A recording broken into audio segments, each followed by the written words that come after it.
ಕನ್ನಡ ನಾಡು, ಇದು ಕನ್ನಡಿಗರ ನಾಡಿಮಿಡಿತ. ನಾವು ಈ 5 ಗ್ಯಾರಂಟಿಗಳ ಬಗ್ಗೆ ಮಾತನಾಡಬೇಕು. ಈ 5 ಗ್ಯಾರಂಟಿ ಬರ್ತದಲ್ಲ ನಿಮಗೆಲ್ಲರಿಗೆ, ಬರ್ತದಿಲ್ಲ ಹೆಣ್ಮಕ್ಳಿಗೆಲ್ಲರಿಗೆ. ಈ 5 ಗ್ಯಾರಂಟಿಗೆ ಸಿದ್ದರಾಮಯ್ಯ ಅವರು ಯಾರು ಕಾಂಗ್ರೆಸ್ ಸರ್ಕಾರ, ಸನ್ಮಾನ್ಯ ಸಿದ್ದರಾಮಯ್ಯ ಸರ್ಕಾರ ಈ 5 ಗ್ಯಾರಂಟಿಗಳಿಗೆ ವರ್ಷಕ್ಕೆ ನಾವು ಸುಮಾರು 55,000 ಕೋಟಿ ಖರ್ಚು ಮಾಡ್ತಾ ಇದೀವಿ. ಎಷ್ಟು ಮಾಡ್ತಾ ಇದೀವಿ ಅಮ್ಮ? ಎಷ್ಟು ಮರಿಸ್ವಾಮಿ ಹೇಳಿ, ಎಷ್ಟು? 55ರಿಂದ 60,000 ಕೋಟಿ ಒಂದು ವರ್ಷಕ್ಕೆ. ಉದಾಹರಣೆಗೆ 60,000 ಕೋಟಿ ಆದ್ರೆ 5 ವರ್ಷಕ್ಕೆ ಎಷ್ಟಾಯ್ತು? 30. ಎಷ್ಟಾಯ್ತಲ್ಲ ತಾಯಿ? ವರ್ಷಕ್ಕೆ 60,000 ಕೋಟಿ, 5 ವರ್ಷಕ್ಕೆ 3 ಲಕ್ಷ ಕೋಟಿ. 3 ಲಕ್ಷ ಕೋಟಿ ಕರ್ನಾಟಕ ರಾಜ್ಯದ ಬೊಕ್ಕಸನಿಂದ ಎಲ್ಲ ಹೆಣ್ಮಕ್ಳಿಗೆ ಬರ್ತಕ್ಕಂಥ ಕಾರ್ಯಕ್ರಮ ಭಾರತ ದೇಶದಲ್ಲಿ ಎಲ್ಲೇ ಅಂದ್ರೆ ಅದು ಕರ್ನಾಟಕ ರಾಜ್ಯದಲ್ಲಿ ಕಾಂಗ್ರೆಸ್ ಸರ್ಕಾರಕ್ಕೆ ಸಂದರ್ಭಕ್ಕೆ ಬಯಸ್ತೇನೆ. ಅದಕ್ಕೆ ಹೆಣ್ಮಕ್ಳು ಜೋರಾಗಿ ಚಪ್ಪಲಿ ಹೊಡಿಬೇಕು. ನೀವು ಜೋರಾಗಿ ಹೊಡಿರಿ ಸಿದ್ದರಾಮಯ್ಯ ಅವರಿಗೆ, ಕಾಂಗ್ರೆಸ್ ಸರ್ಕಾರಕ್ಕೆ. ನೀವು ಯಾಕೆ ಕೊಡ್ತಾ ಇದೀವಿ ದುಡ್ಡು? ನೀವು ಬಸ್ ಫ್ರೀ ಮಾಡಿದೀವಲ್ಲಮ್ಮ, ಬಸ್ ಫ್ರೀ ಹೋಗ್ತಿದ್ರಿಲ್ಲೋ? ಯಾರ ಹೆಣ್ಮಕ್ಳು ಬಸ್ ಫ್ರೀ ಹೋಗ್ತಾರೆ? ಕೈ ಎತ್ತಿ ನೋಡೋಣ.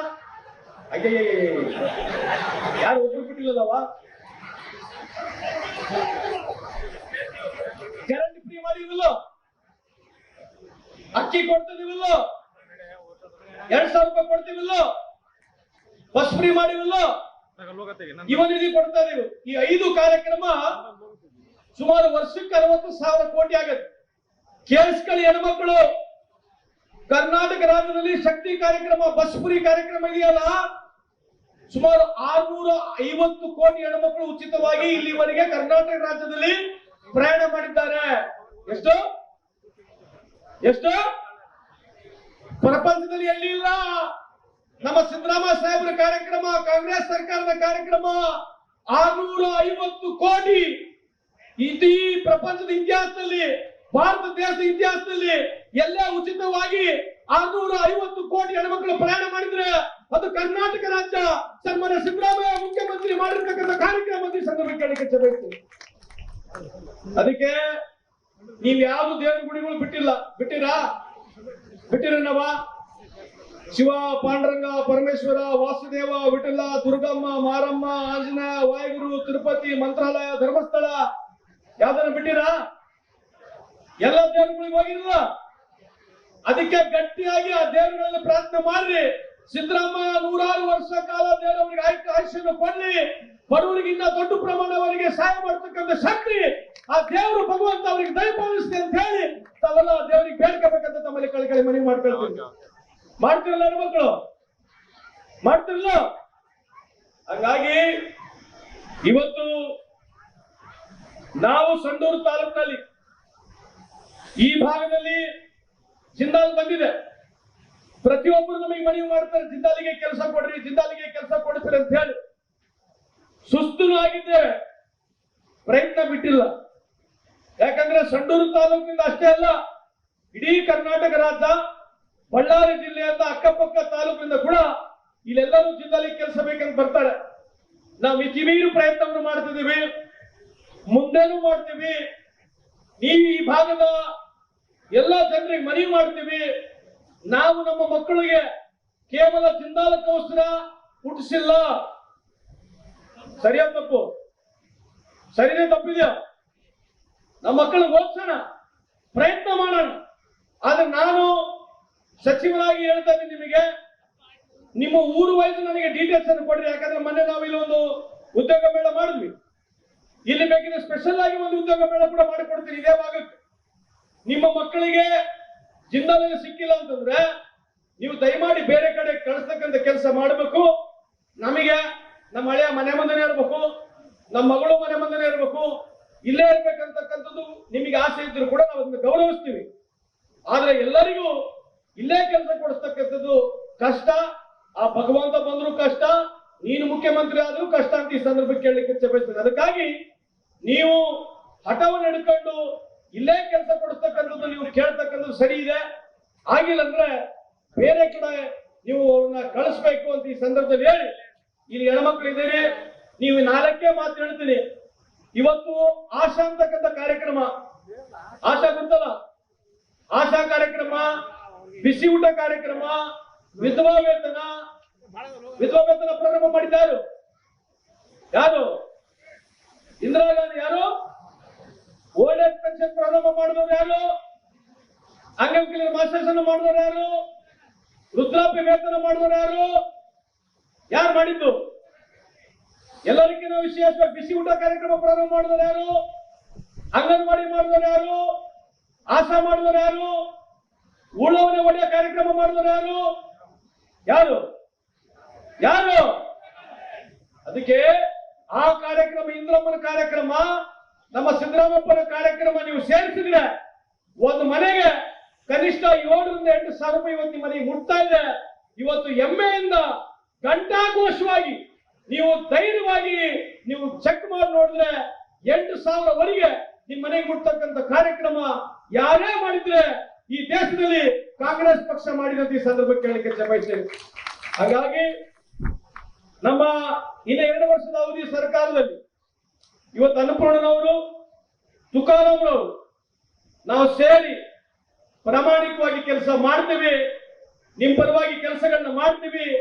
ಇವತ್ತು ಕೇಂದ್ರದಲ್ಲಿ ಇರ್ತಕ್ಕಂಥ ನರೇಂದ್ರ ಮೋದಿ ಅವರ ಸರ್ಕಾರ 12 ವರ್ಷದಲ್ಲಿ ದೇಶ ಏನು ಉಳಿದೇ ಇಲ್ಲ, ದೇಶ ಉಳಿದೇ ಇಲ್ಲ. ಈ ದೇಶ ಸಾಲದಲ್ಲಿ ಮುಳುಗ್ಬಿಟ್ಟಿದೆ. 1947 ಇಸ್ವಿನಲ್ಲಿ ಈ ದೇಶದ ಸಾಲ 55 ಲಕ್ಷ ಕೋಟಿ ಇತ್ತು. ಎಷ್ಟಿತ್ತು ಹರಿಸ್ವಾಮಿ? 55 ಲಕ್ಷ ಕೋಟಿ ಇತ್ತು. 1947 ಇಸ್ವಿ 14 ಪ್ರಧಾನಮಂತ್ರಿಗಳು. ಇವತ್ತು ಈ ದೇಶದ ಸಾಲ 225 ಲಕ್ಷ ಕೋಟಿ ಇತ್ತು. ಎಷ್ಟೈತೆ? 225 ಲಕ್ಷ ಕೋಟಿ ಸಾಲ ಇದೆ ದೇಶದ್ದು. ಟಿವಿಲಿ ಇದ್ರ ಬಗ್ಗೆ ಯಾರು ಚರ್ಚೆ ಮಾಡೋದಿಲ್ಲ. 56 ರೂಪಾಯಿ $1 ಇತ್ತು, ಇವತ್ತು 95 ರೂಪಾಯಿ $1 ಆಗಿದೆ.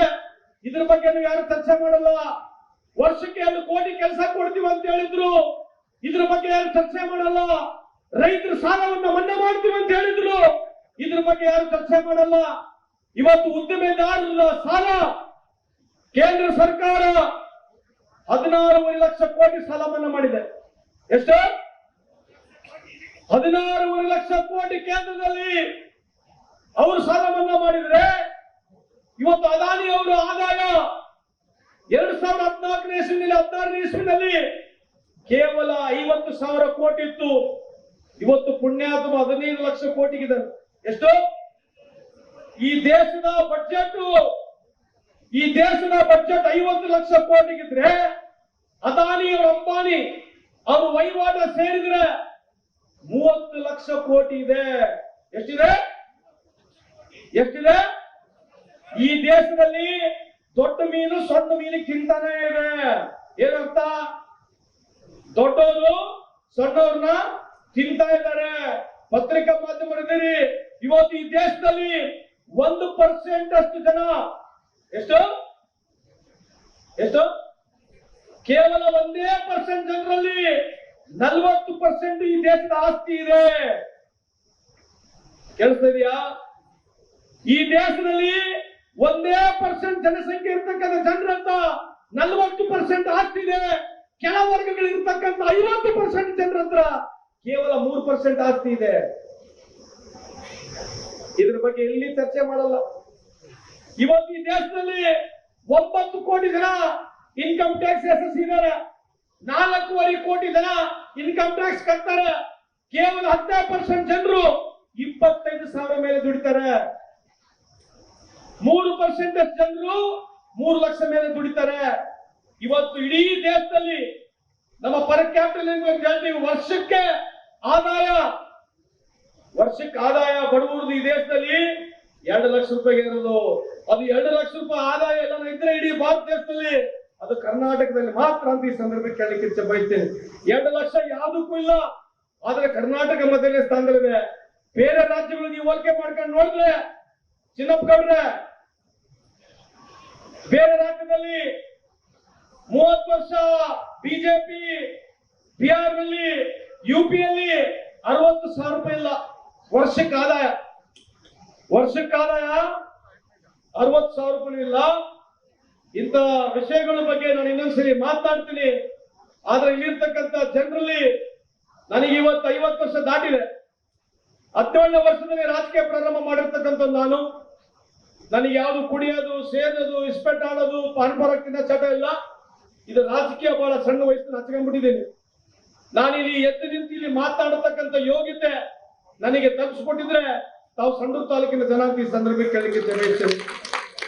ನಾನು ಅಧಿಕಾರದಲ್ಲಿ ಇರ್ತೀನೋ ಇಲ್ಲೋ, ಎಲ್ಲಿವರೆಗೆ ನೀವು ನನಗೆ ಆಶೀರ್ವಾದ ಮಾಡಿದಿರಿ, ಎಲ್ಲಿವರೆಗೆ ನೀವು ಅನುಪೂರ್ಣವಾಗಿ ತುಕಾರಾಮಿಗೆ ಆಶೀರ್ವಾದ ಮಾಡಿದಿರಿ, ನಮ್ಮ ಕೊನೆ ಉಸಿರುವರೆಗೆ ಕೂಡ ಬಡವರ ಪರವಾಗಿ ನಿಮ್ಮ ಪರವಾಗಿ ಕೆಲಸ ಮಾಡ್ತೇವೆ ಅಂತ ಈ ಸಂದರ್ಭಕ್ಕೆ ಕೇಳಲಿಕ್ಕೆ ಬಯಸ್ತೇನೆ. ನಾವು ಯಾರು ಶಾಶ್ವತ ಅಲ್ಲ. ಬಸವಣ್ಣವರು ಒಂದು ಮಾತು ಹೇಳ್ತಾರೆ, ಕಲ್ಲಿನ ದೇವರ ದೇವರಲ್ಲ, ಮಣ್ಣಿನ ದೇವರ ದೇವರಲ್ಲ, ಪಂಚಶೀಲ ಲಿಂಗಗೆಟ್ಟು ಪೂಜೆ. ಇವತ್ತು ನಾವೆಲ್ಲರೂ ಕೂಡ ಜನಪ್ರತಿನಿಧಿಗಳು, ಜನರಿಂದ ನಾವೆಲ್ಲ ಆಯ್ಕೆ ಆಗ್ತೀವಿ. ಜನರಿಂದ ಪ್ರಜಾಪ್ರಭುತ್ವ ಏನಂದ್ರೆ ಜನರಿಂದ ನಾವು ಆಯ್ಕೆಯಾಗಿ ಜನರಿಗೋಸ್ಕರ ಮಾಡ್ತಕ್ಕಂಥದ್ದೇ ಒಂದು ಪ್ರಜಾಪ್ರಭುತ್ವ. ಇವತ್ತು ಸುಮಾರು 25 ವರ್ಷಗಳಿಂದ ಸಂತೋಷ್ ಲಾಡ್ ಸಾಹೇಬರು 2004ರಲ್ಲಿ ಏನು ಶಾಸಕರು ಆಗೋದ್ರ ಮೂಲಕ ಇವತ್ತು ಆ ಪ್ರಜಾಪ್ರಭುತ್ವ ಒಂದು ವ್ಯವಸ್ಥೆಯನ್ನ ಇವತ್ತು ಮನೆ ಬಾಗಿಲಿಗೆ ತರ್ತಕ್ಕಂಥ ಕೆಲಸ ಇವತ್ತು ಸಂತೋಷ್ ಅಣ್ಣವರು ಮಾಡಿದರೆ, ಅದನ್ನ ನಂದಾದೀಪವಾಗಿ ಜೊತೆಗೆ ಇವತ್ತು ನಾಂದಿಯಾಗಿ ನಾವು ಕೂಡ ಲೋಕಸಭಾ ಸದಸ್ಯನಾಗಿ ಜೊತೆಗೆ MLA ಆಗಿ ಇವತ್ತು ಮತ್ತೆ ಬೈ ಎಲೆಕ್ಷನ್ ನಲ್ಲಿ ಅನ್ನಪೂರ್ಣವರು ಇವತ್ತು ಶಾಸಕರಾಗಿದ್ದಾರೆ. ಇವತ್ತು ಮುಡ್ಸಕ್ಕಂತ ಒಂದು ಕೆಲಸ ಇವತ್ತು ಪ್ರಾಮಾಣಿಕವಾಗಿ ಮಾಡಿದ್ವಿ. ಈಗಾಗಲೇ ನಮ್ಮ ಪ್ರಾಸ್ತಾವಿಕ ನುಡಿಗಳಲ್ಲಿ ನಮ್ಮ ಕಾರ್ಮಿಕ ಇಲಾಖೆಯ ಅಧಿಕಾರಿಗಳೆಲ್ಲ ಹೇಳಿದ್ದಾರೆ. ಇವತ್ತೆಲ್ಲ ಕಾರ್ಯಕ್ರಮಗಳು 2004ರಲ್ಲಿ ಇವತ್ತು ಸಂಡೂರಿನಲ್ಲಿ ಯಾವ ಪರಿಸ್ಥಿತಿ ಇತ್ತು, ಹೆಂಗಿತ್ತು ಅಂತೆಲ್ಲ ನಮ್ಗೆಲ್ಲ ಗೊತ್ತಿದೆ. ಅವತ್ತು ಸಂತೋಷ್ ಆದರು ಮೊದಲನೇ ಬಾರಿ ಶಾಸಕರಾದ್ಮೇಲೆ ಶಿಕ್ಷಣ, ಆರೋಗ್ಯ ಜೊತೆಗೆ ಮೂಲಭೂತ ಸೌಕರ್ಯಗಳಾಗಿರ್ತಕ್ಕಂಥ ಇವತ್ತು ಕೆರೆ ಅಭಿವೃದ್ಧಿ ಇರ್ಬೋದು, ರಸ್ತೆ ಇರ್ಬೋದು, ಸಾರಿಗೆ ವ್ಯವಸ್ಥೆ ಇರ್ಬೋದು, ಡಿಪೋ ಮಾಡ್ತಕ್ಕಂಥದ್ದು ಅನೇಕ ಕಾರ್ಯಕ್ರಮಗಳನ್ನ ಇವತ್ತು ನಮ್ಮ ಭವಿಷ್ಯದ ಪರವಾಗಿ, ಮುಂದಿನ ಪೀಳಿಗೆ ಪರವಾಗಿ ಇವತ್ತು ಅದಕ್ಕೆ ಚಾಲನೆ ಕೊಟ್ಟಿರ್ತಕ್ಕಂಥ ನಮ್ಮ ಸಂತೋಷ್ ಲಾಡ್ ಸಾಹೇಬ್ ಅಂತ ಬಹಳ MLA ವೇದಿಕೆಯಲ್ಲಿ ಹೇಳಲಿಕ್ಕೆ ನಾನು ಇಷ್ಟಪಡ್ತಾ ಇದ್ದೀನಿ. ಈ ಕ್ಷೇತ್ರ 2008ರಲ್ಲಿ STಗೆ ಮೀಸಲಾಯ್ತಾಯ್ತು. ಅವಾಗೆಲ್ಲ ನೀವು ಜೊತೆಗೆ ಸಂತೋಷ್ ಲಾಡ್ ಸಾಹೇಬ್ರು ಎಲ್ಲರೂ ಕೂಡ ಕುಂತ್ಕೊಂಡು ಇವತ್ತು ಮೀಸಲಾತಿ ಆಗಿದೆ. ಇವತ್ತು ಹೆಜ್ಜೆ ಗುರುತುಗಳು MI ಗೋರ್ಪಡೆ ಸಾಹೇಬ್ರಿಂದ ಸ್ವತಂತ್ರ ಬಂದಲ್ಲಿಂದ ಇಲ್ಲೇ ಮಟ್ಟ ಹೆಜ್ಜೆ ಗುರುತುಗಳು ಯುವರಾಜಿ ದಾದರ್ ಇರ್ಬೋದು, ಛತ್ರಿಕೆ ರುದ್ರಪ್ಪನವ್ರು ಇರ್ಬೋದು, ಭೂಪತಿ ಸಾರ್ ಇರ್ಬೋದು, ಎಲ್ಲರೂ ಕೂಡ ಇವತ್ತು ಶಾಸಕರಾಗಿದ್ದಾರೆ. ಆ ಹೆಜ್ಜೆ ಗುರುತುಗಳು ಬದಲಿ ಆಗ್ಬಾರ್ದು. ಜನರ ವಿಶ್ವಾಸ, ಪ್ರೀತಿ, ಅಭಿಮಾನ 224 ಕ್ಷೇತ್ರಗಳಲ್ಲಿ ಇವತ್ತು ಸಂವಿಧಾನ, ಪ್ರಜಾಪ್ರಭುತ್ವ ಇವತ್ತೇನಾದ್ರೂ ಇವತ್ತು ನಡ್ಕೊಂಡು ಬಂದಿದೆ ಅಂದ್ರೆ ಆ ಸಂಡೂರ್ನ ಮುಂದುವರ್ಸಕ್ಕಂತ ಒಂದು ವ್ಯಕ್ತಿ ಬೇಕು ಅಂದಾಗ ತಾವೆಲ್ಲರೂ ಕೂಡ ನನಗೆ ಜವಾಬ್ದಾರಿಯನ್ನು ಕೊಟ್ರಿ. ಅವತ್ತು ನಾನು ಏನು ಪ್ರಮಾಣ ನಾವು ಒಂದು ಸರ್ಟಿಫಿಕೇಟ್ ಅನ್ನು ತಗೊಂಡೆ MLA ಆಗಿ ಮೊದಲನೇ ಬಾರಿ. ಅವತ್ತು ನಾವು ದಾದರು ಬಾಲ್ಯ ಜೀವನದಲ್ಲಿ ನಾವೇನ್ ಕಷ್ಟ ಕಾರ್ಪಣ್ಯಗಳನ್ನ ನಾವು ಅನುಭವಿಸಿದ್ವಿ, ಅದೆಲ್ಲ ನಮ್ಮ ಹೃದಯದಲ್ಲಿ ಇತ್ತು. ಆ ಜವಾಬ್ದಾರಿಯನ್ನ ಎಳೆಯಾಗಿ ಇವತ್ತು ಸರ್ಕಾರದ ತೆರಿಗೆ ದುಡ್ಡುಗಳನ್ನ ಇವತ್ತು ಯಾವ್ದು ಪಕ್ಷ ಇಲ್ಲಂಗೆ, ಯಾವುದೇ ಜಾತಿ ಇಲ್ಲಂಗೆ ಇವತ್ತು ಸರ್ವ ಜನಾಂಗೀಯ ಶಾಂತಿಯ ತೋಟವಾಗಿ ಇವತ್ತು ನಾವು ಅಧಿಕಾರವನ್ನು ಪ್ರಜಾಪ್ರಭುತ್ವ ನೆಟ್ಕೊಂಡ್ ಬಂದಿರ್ತದ್ದು. ಇದು ನಮ್ಮ ರಾಜಕೀಯದ ಹೆಗ್ಗಳಿಕೆ ಅಂತ ಹೇಳಲಿಕ್ಕೆ ನಾನು ಇಷ್ಟಪಡ್ತಾ ಇದ್ದೀನಿ. ಅವತ್ತೆಲ್ಲ ಸೇರಿ ನನಗೆ ಶಾಸಕರಾಗಿ ಮಾಡಿದ ಮೇಲೆ ಅವತ್ತು ಮೊದಲನೇದಾಗಿ ಎಲ್ಲ ಹೇಳಿದೀವಿ, ಎಲ್ಲಾ ಕಾರ್ಯಕ್ರಮದಲ್ಲಿ ಕೂಡ ಹೇಳಿದೀವಿ. ಸುಮಾರಾಗಿ ನಾವು ಸಾಧನಾ ಸಮಾವೇಶದಲ್ಲಿ ಹೇಳಿದೀವಿ. ಜೊತೆಗೆ ಇವತ್ತು ಯಾವ್ಯಾವ ಕಾರ್ಯಕ್ರಮಗಳು ನಾವು ಮಾಡ್ಕೊಂಡು ಬಂದಿದ್ವಿ ಅವಾಗೆಲ್ಲ ಹೇಳಿದೀವಿ. ಇವತ್ತು ಕಂಪ್ಲೀಟ್ ಆಗಿ ರಸ್ತೆಗಳು ಇರ್ಬೋದು. ದಾದಾ ನಾರಾಯಣಪುರದ ಒಂದಿತ್ತು ದಾದಾ, ಅದನ್ನು ಕೂಡ ನಿಮ್ಮ ಆಶೀರ್ವಾದದಿಂದ 32 ಕೋಟಿ ವೆಚ್ಚದಲ್ಲಿ ಇವತ್ತು ನಾರಾಯಣಪುರದಿಂದ ರಾಜಾಪುರ ಕೂಡ ರಸ್ತೆ ಮಾಡ್ತಕ್ಕಂಥದ್ದು ಮಾಡಿ, ಅದು ಕುಡ್ದಗಾರದಾಗಿತ್ತದು. ಜೊತೆಗೆ ಇವತ್ತು ನಮ್ಮ ಒಟ್ಟು ಬೈಪಾಸ್ 65 ಕೋಟಿ ವೆಚ್ಚದಲ್ಲಿ ಇನ್ನ 2 ತಿಂಗಳಲ್ಲಿ ಟೆಂಡರ್ ಕರೆದು ನಿಮಗೇನ್ ರೈಲ್ವೆ ಗೇಟ್ಗಳದಲ್ಲ ಅದನ್ನು ಬೈಪಾಸ್ ಮಾಡಿ ನಿಮಗೆ ಸುರಕ್ಷಿತವಾಗಿ ರಸ್ತೆಗಳು ಕೊಡ್ತಕ್ಕಂಥ ಕೆಲಸ ಕೂಡ ನಾವು ಸಂತೋಷ ಅದನ್ನು ಮಾಡ್ತಾ ಇದೀವಿ ಅಂತ ವೇದಿಕೆಯಲ್ಲಿ ಹೇಳಲಿಕ್ಕೆ ನಾನು ಇಷ್ಟಪಡ್ತೇವೆ. ರಸ್ತೆಗಳದಾಗಿದೆ, ಬಸ್ಗಳದಾಗಿದೆ. ಇವತ್ತು ವಿಶೇಷವಾಗಿ ದಾದ ಕುಡಿಯೋ ನೀರ್ದದ, ನಮ್ದೆಲ್ಲ ಗುಡ್ಡಗಾಡು ಪ್ರದೇಶ ಅದ. ನಮ್ದು ಆ ತರ ಬಯಲು ಪ್ರದೇಶ ಇಲ್ಲ, ಎಲ್ಲಾ ತರ ಬಯಲು ಪ್ರದೇಶ ಇಲ್ಲ. ಬಯಲು ಪ್ರದೇಶ ಇದ್ನಪ್ಪ ಅಂದ್ರೆ ನಾಳೆನೆ ಪೈಪ್ಲೈನ್ಗಳು ಹಾಕಿ ನಾವು ಕೊಟ್ಟಿರ್ಬೋದು. ಮೊದಲನೇ ಹಂತವಾಗಿ 76 ಕೋಟಿ ವೆಚ್ಚದಲ್ಲಿ ಕೋಡಾಲು ಮತ್ತು ಭುಜಂಗನಗರ, ಇವತ್ತು ಕೋಡಾಲು ಸೇರಿದಂತೆ ಇವತ್ತು ಶಾಶ್ವತವಾದ ಕುಡಿಯೋ ನೀರು ಕೊಡ್ತಕ್ಕಂತ ಒಂದು ಕೆಲಸ ನಿಮ್ಮ ಆಶೀರ್ವಾದದಿಂದ ಮಾಡಿದೀವಿ ಅಂತ ವೇದಿಕೆಯಲ್ಲಿ ಹೇಳಲಿಕ್ಕೆ ಇಷ್ಟಪಡ್ತೀನಿ. ಯಾರು ಕೂಡ ಇವತ್ತು ರಾಜಾಪುರ, ವಿಟ್ಲಾಪುರ, ಅಮತಾಪುರ, ತಾರಾನಗರ ಯಾರು ಕೂಡ ಬೋರ್ ಕೊಡ್ತಾ ಇಲ್ಲ. ಅದೇ ರೀತಿಯಾಗಿ ವೆಂಕಟರಮಣ ನಿಮ್ಗೆಲ್ಲ ತೋರಣದಲ್ಲೂ ದರ್ವಾಜಿ ಸೇರಿ, ವೆಂಕಟೇಶ್ ರೆಡ್ಡಿ ಎಲ್ಲ ಸೇರಿ 125 ಕೋಟಿ ವೆಚ್ಚದಲ್ಲಿ ತುಂಗಾಭದ್ರಾ ನದಿಯಿಂದ ನೀರು ತಗೊಂಡ್ಬಂದು ಕೊಡ್ತಕ್ಕಂತ ಒಂದು ಕೆಲಸ ಕುಡಿಯೋ ನೀರಿಂದ ಇವತ್ತು ನಾವು ಸಂತೋಷ ಮಾಡ್ತಾ ಇದೀವಿ ಅಂತೇಳಿ ವೇದಿಕೆಯಲ್ಲಿ ಹೇಳಲಿಕ್ಕೆ ಇಷ್ಟಪಡ್ತಾ ಇದೀವಿ. ಕುಡಿಯೋ ನೀರಿಂದಾಗಿದೆ ಇವತ್ತು ಕ್ಲಿನಿಕ್ ಆನ್ ವೀಲ್ ಅಂತೇಳಿ ಇವತ್ತು ಆರೋಗ್ಯದಲ್ಲಿ ಬಹಳಷ್ಟು ಪ್ರಗತಿಯನ್ನು ನಾವೆಲ್ಲ ಸಾಧಿಸಿದ್ವಿ. ಮುಖ್ಯವಾಗಿ ದೇಶದಲ್ಲಿ ಯಾರು ಮಾಡಿಲ್ಲ. 1 ವರ್ಷಕ್ಕೆ 1,60,000 ಚಿಕಿತ್ಸೆ ಕೊಡ್ತಕ್ಕಂಥದ್ದು 13 ಗಾಡಿಗಳ ಮೂಲಕ ಮಾಡಿರ್ತಕ್ಕಂಥ ಯಾರ್ಯಾರು ತಾಲೂಕಿದ್ರೆ ಅದು ಸಂಡೂರು ತಾಲೂಕು ಅಂತ ಬಹಳ ಇಂದ ವೇದಿಕೆಯಲ್ಲಿ ಹೇಳಲಿಕ್ಕೆ ಇಷ್ಟಪಡ್ತೀವಿ. ಎಲ್ಲ ಹಳ್ಳಿಗಳಿಗೂ ಬರ್ತಾ ಇದೆ. ಸುಮಾರಾಗಿ 8,30,000 ಇವತ್ತು ಟ್ರೀಟ್ಮೆಂಟ್ ಕೊಟ್ಟಿದ್ದೀವಿ ಎಲ್ಲ ಕಂಪ್ಲೀಟ್ ಆಗಿ. ಅಂದ್ರೆ ಇವತ್ತು ಕಂಪ್ಲೀಟ್ ಆಗಿ 2020ರಲ್ಲಿ ಪ್ರಾರಂಭ ಮಾಡಿದ್ವಿ ಕೊಡ್ತಕ್ಕಂಥದ್ದು. ಶಿಕ್ಷಣದಲ್ಲಿ 175 ಶಾಲೆಗಳಲ್ಲಿ ಇವತ್ತು ಕಂಪ್ಲೀಟ್ ಆಗಿ 75 ಶಾಲೆಗಳನ್ನ ಅಭಿವೃದ್ಧಿ ಮಾಡಿ ಇವತ್ತು ಇಡೀ ಹೈದರಾಬಾದ್ ಕರ್ನಾಟಕದಲ್ಲಿನೇ ಮಾದರಿ ಶಾಲೆಗಳನ್ನ ಕಟ್ಟಿರ್ತಕ್ಕಂಥದ್ದು ನಮ್ಮ ತಾಲೂಕು ಅಂತ ವೇದಿಕೆಯಲ್ಲಿ ಹೇಳಲಿಕ್ಕೆ ಇಷ್ಟಪಡ್ತಾ ಇದೀವಿ. ಅದೇ ರೀತಿಯಾಗಿ ಇವತ್ತು ಕೋಡಾಲು ಸೇರಿದಂತೆ 160 ಕೋಟಿ ವೆಚ್ಚದಲ್ಲಿ ಇವತ್ತು ಸ್ವಾಮಿ ಹೇಳ್ಬೇಕು ನೀವೆಲ್ಲ ಜಗದ್ಗುರು, ಇವತ್ತು 160 ಕೋಟಿ ವೆಚ್ಚದಲ್ಲಿ ನಡಗುರ್ತಿಲಿಂದ ಯಶವಂತನಗರ ಸೇರಿದಂತೆ ಗೊಲ್ಲಿಗಂನಹಳ್ಳಿ ಮಠ ಇವತ್ತು 160 ಕೋಟಿ ವೆಚ್ಚದಲ್ಲಿ ಕೊಡ್ತಕ್ಕಂಥ ಒಂದು ಕಾರ್ಯಕ್ರಮ ಕುಡಿಯೋ ನೀರಿನ ಕೂಡ ಇವತ್ತು ಮಾಡ್ಕೊಂಡು ಬಂದಿದ್ವಿ. ರಸ್ತೆ ಆಗಿದೆ, ಕುಡಿಯೋ ನೀರಾಗಿದೆ, ಶಿಕ್ಷಣ ಆಗಿದೆ, ಆರೋಗ್ಯ ಆಗಿದೆ. ರೈತರಿಗೆ ಬೇಕಾದಂತ ಚೆಕ್ ಡ್ಯಾಮ್ಗಳು, ಇವತ್ತು ಚೆಕ್ ಡ್ಯಾಮ್ಗಳು ಕಂಪ್ಲೀಟ್ ಆಗಿ ಪನ್ನಟ್ಟಿ ಇರ್ಬೋದು, ನಮ್ಮ ಈ ಕಡೆ ವಿಟ್ಲಾಪುರ ಸೈಡ್ ಇರ್ಬೋದು, ಕೆರೆಗಳ ಅಭಿವೃದ್ಧಿ ಮಾಡ್ತಕ್ಕಂಥದ್ದು ಇರ್ಬೋದು. ಸರ್ವಾಂಗೀಣವಾಗಿ ಇವತ್ತು ಮಳೆ ನೀರಿನಿಂದ ಬರ್ತಕ್ಕಂಥ ಕೆರೆ ತುಂಬಿಸಿ ಕಾರ್ಯಕ್ರಮವನ್ನ ಸುಮಾರಾಗಿ ಇವತ್ತು 250 ಕೋಟಿ ವೆಚ್ಚದಲ್ಲಿ ಮಾಡಿರುವಂತ ವೇದಿಕೆಯಲ್ಲಿ ಹೇಳಲಿಕ್ಕೆ ಇಷ್ಟಪಡ್ತಾ ಇದೀನಿ. ದದ ಇವತ್ತು ನಾರ್ಯಾಳದಿಂದ ಕ್ಲೀನ್ ಮಾಡ್ತಕ್ಕಂಥದ್ದು, ನಾರ್ಯಾಳದಿಂದ ಇವತ್ತು ಕುರೆಗುಪ್ಪದ ಮಠ ಕಂಪ್ಲೀಟ್ ಆಗಿ ಅದನ್ನ ಕ್ಲೀನ್ ಮಾಡಿ ಚೆಕ್ ಡ್ಯಾಮ್ ಕಟ್ಟಿರ್ತಕ್ಕಂಥದ್ದು ನಿಮ್ಮ ಆಶೀರ್ವಾದದಿಂದ ವೇದಿಕೆಯಲ್ಲಿ ಹೇಳಲಿಕ್ಕೆ ನಾನು ಇಷ್ಟಪಡ್ತಾ ಇದೀನಿ. ಮಾದರಿ ಗ್ರಾಮಗಳಾಗಿದ್ದಾವೆ, ಇಷ್ಟೆಲ್ಲ ಇದೆ. ದಾದರ್ ಮಾತಾಡ್ತಾರೆ, ನಾನೆಲ್ಲರೂ ಕೂಡ, ಯಾಕಂದ್ರೆ ನಿಮ್ಗೆಲ್ಲರೂ ಕೂಡ ಕಾರ್ಯಕ್ರಮದಲ್ಲಿ ಹೇಳಿದ್ದೀನಿ, ಒಬ್ಬ ಮನೆ ಮಗನಾಗಿ ತಮ್ಮನಾಗಿ ಇವತ್ತು ನಾನು ಸೇವೆಯನ್ನು ಮಾಡಿದ್ದೀನಿ. ಅದನ್ನು ಗುರುತು ಕೂಡ ಇವತ್ತು ಅನ್ಕೊಂಡು ಅವ್ರಿಗೆ ತಾವೆಲ್ಲ ಆಶೀರ್ವಾದ ಮಾಡಿದಿರಿ. ಅವರು ಕೂಡ ಇವತ್ತು ಸಿದ್ದರಾಮಯ್ಯ ಸಾಹೇಬ್ರ ಆಶೀರ್ವಾದದಿಂದ, DK ಶಿವಕುಮಾರ್ ಸಾಹೇಬ್ರ ಆಶೀರ್ವಾದದಿಂದ, ದಾದರ್ ಆಶೀರ್ವಾದದಿಂದ, ನಿಮ್ಮೆಲ್ಲರ ಆಶೀರ್ವಾದದಿಂದ ಕೂಡ ಇವತ್ತು ಏನ್ ಹೆಜ್ಜೆ ಗುರುತುಗಳಿದ್ವು ಆ ಹೆಜ್ಜೆ ಗುರುತುಗಳನ್ನ ಇವತ್ತು ಯಾವ್ದು ತಪ್ಪದಂಗೆ ಇವತ್ತು ಯಶಸ್ವಿಯಾಗಿ ಒಬ್ಬ ಶಾಸಕಿಯಾಗಿ ಭಾಗದಲ್ಲಿ ಸೇವೆಯನ್ನು ಮಾಡ್ತಾ ಇದ್ದಾಳೆ. ಉದ್ದೇಶ ಇಷ್ಟೇ. ಇವತ್ತು ಒಂದು ರಾಜಕೀಯ ಜೀವನ ಇದು ದೇವರ ಕೆಲಸ. ಅದು ಒಂದು ಇವತ್ತು ನೀವು ಕೂಡ ಇವತ್ತು ನಮ್ಮ ತಂದೆ ತಾಯಿಗಳಿದ್ದೀರಿ, ನಾವು ಕೂಡ ಇದ್ದೀವಿ. ಇವತ್ತೆಲ್ಲರೂ ಕೂಡ ನಾವೆಲ್ಲರೂ ಸೇರಿ ಒಂದೇ ಕುಟುಂಬದ ಸದಸ್ಯರಾಗಿ ಇವತ್ತು ತಾಲೂಕಿನ ಅಭಿವೃದ್ಧಿ ಮಾಡಿದೀವಿ. ದಾದಾ ಈ ಸರಿ ದಾದಾ ಇಡೀ ತಾಲೂಕು ಜಿಲ್ಲೆನಲ್ಲಿ 96.24 SLC ರಿಸಲ್ಟ್ ಬಂದಿದೆ ಎಲ್ಲ ಕಂಪ್ಲೀಟ್ ಆಗಿ. ನಮ್ಮ ಮಕ್ಕಳನ್ನ ಇವತ್ತು ದೇಶದ ಆಸ್ತಿಯಾಗಿ ಮಾಡಿದ್ವಿ, ಹಾಸ್ಟೆಲ್ ಮಾಡಿದೀವಿ. ಇವತ್ತು ಕಂಪ್ಲೀಟ್ ಆಗಿ ದಾದರ ಆಶೀರ್ವಾದ 12 ರೆಸಿಡೆನ್ಸಿಯಲ್ ಸ್ಕೂಲ್ಗಳಿದ್ದಾವೆ. ಈ ರೀತಿಯಾಗಿ ಅಭಿವೃದ್ಧಿ ನಿರಂತರವಾಗಿರ್ತದೆ. ನಾವೆಲ್ಲರೂ ಸೇರ್ ಮಾಡೋಣ, ಇನ್ನ ಹೆಚ್ಚಿನ ಮಟ್ಟದಲ್ಲಿ ನಾವು ಅಭಿವೃದ್ಧಿ ಮಾಡೋಣ. ಇಡೀ ಒಂದು ಹೈದರಾಬಾದ್ ಕರ್ನಾಟಕದಲ್ಲಿ ಇವತ್ತು ದದ ಆಲ್ರೆಡಿ ನಮ್ದು ಹಣೆಪಟ್ಟಿ ತೆಗಿತಾ ಇದ್ದೀವಿ. ನಾವು ಆಲ್ರೆಡಿ ಇದನ್ನ ಮೊನ್ನೆ ಇವತ್ತೇನು ಗೋಪಾಲ್ ಗೌಡರದೊಂದು ಸಮಿತಿ ರಚನೆ ಆಗ್ತಾ ಇದೆ, ಅದರಲ್ಲಿ ನಂಜುಂಡಪ್ಪ ವರದಿಪುರದಿಂದ ಶೈಕ್ಷಣಿಕವಾಗಿ, ಆರ್ಥಿಕವಾಗಿ, ಸಾಮಾಜಿಕವಾಗಿ ಇವತ್ತು 1ನೇ ಸ್ಥಾನದಲ್ಲಿ ಇವತ್ತು ಅಭಿವೃದ್ಧಿ ಆಗಿದೆ ಸಂಡೂರು ಅಂತ ಬಹಳ ಹೆಮ್ಮೆಯಿಂದ ವೇದಿಕೆಯಲ್ಲಿ ಹೇಳಲಿಕ್ಕೆ ಇಷ್ಟಪಡ್ತಾ ಇದೀನಿ. ಉದ್ದೇಶ ಇಷ್ಟೇ. ಇವತ್ತು ನೀವೇನು ವಿಶ್ವಾಸ, ಪ್ರೀತಿ, ಅಭಿಮಾನ ಇಟ್ಟಿದ್ದೀರಿ ಅದನ್ನ ಕೂಡ ತಿಳಿಸಂತ ಕೆಲಸ ಈ ಕಾರ್ಯಕ್ರಮ. ಸಂಕಲ್ಪ ಅಂದ್ರೆ ನಾವೇನ್ ನಿಮಗೆ ಮಾತು ಕೊಟ್ಟಿದ್ವಿ, ಬಂದಾಗ ನಿಮ್ಗೆ ಏನ್ ಮಾತು ಕೊಟ್ಟಿದ್ವಿ ಅದು ಇವತ್ತು ನಿಮ್ಮ ಪಾದಕ್ಕೆ ಇವತ್ತು ಸಮರ್ಪಣೆ ಮಾಡ್ತಕ್ಕಂಥ ಕೆಲಸ ಈ ತಾಲೂರಲ್ಲೆಲ್ಲರೂ ಕೂಡ ನಾವೆಲ್ಲ ಮಾಡಿದೀವಿ. ತಾವೆಲ್ಲರೂ ಕೂಡ ಕೈ ಬಲಪಡಿಸ್ರಿ. ಮುಂದಿನ ದಿನದಲ್ಲಿ ಕೂಡ ಇವತ್ತು ಸಿದ್ದರಾಮಯ್ಯ ಸಾಹೇಬ್ 5 ಗ್ಯಾರಂಟಿಗಳು ಕೊಟ್ಟಿದ್ದಾವೆ. ನಮ್ಮ ತಾಲೂಕಿಗೆ ಸುಮಾರಾಗಿ 660 ಕೋಟಿ ವೆಚ್ಚದಲ್ಲಿ 5 ಗ್ಯಾರಂಟಿ ಸ್ಕೀಮ್ ಅಲ್ಲಿ ನಾವೆಲ್ಲ ಮಾಡಿದೀವಿ. ಇದು ನಿಮ್ಮ ಆಶೀರ್ವಾದದಿಂದ ಮಾಡಿದೀವಿ. ನಾವೆಲ್ಲರೂ ಕೂಡ ಉದ್ದೇಶ ಇಷ್ಟೇ. ಇವತ್ತು ವೇದಿಕೆ ಮೇಲೆ ಏನಿದ್ದಾರೆ ಎಲ್ಲ ಹಿರಿಯರು ಕೊಟ್ಟಿದ್ದಕ್ಕೆ ಕುಂತಿದ್ವಿ. ನಮ್ಮ ಮಕ್ಕಳ ಮರಿ ಮುಂದೆ ಇದೇ ತರ ವೇದಿಕೆ ಮೇಲೆ ಕುಂದಿರ್ತಿ ನಮ್ಮ ಪಾವನ ಜೀವನ ಪಾವನ ಮಾಡ್ಕೊಂಬ ಅದಕ್ಕೆಲ್ಲರ ಕೈ ಜೋಡ್ತೀರಿ ಅಂತ ಹೇಳ್ತಾ ನನ್ನ ಮಾತು ಮುಗಿಸ್ತಾ ದಂಡಬಲಗಳೆಲ್ಲ ನಮ್ಮ ತಂದೆ. ಸಮಗ್ರ ಸುದ್ದಿಗಳಿಗಾಗಿ ತಪ್ಪದೆ ನೋಡಿ ಕನ್ನಡ ನಾಡು ವಾಹಿನಿ. ಸಬ್ಸ್ಕ್ರೈಬ್ ಮಾಡಿಕೊಳ್ಳಲು ಕೂಡಲೇ ಪಕ್ಕದಲ್ಲಿ ಕಾಣುವ ಬೆಲ್ ಐಕಾನ್ ಕ್ಲಿಕ್ ಮಾಡಿ ನೋಟಿಫಿಕೇಶನ್ ಪಡೆಯಿರಿ.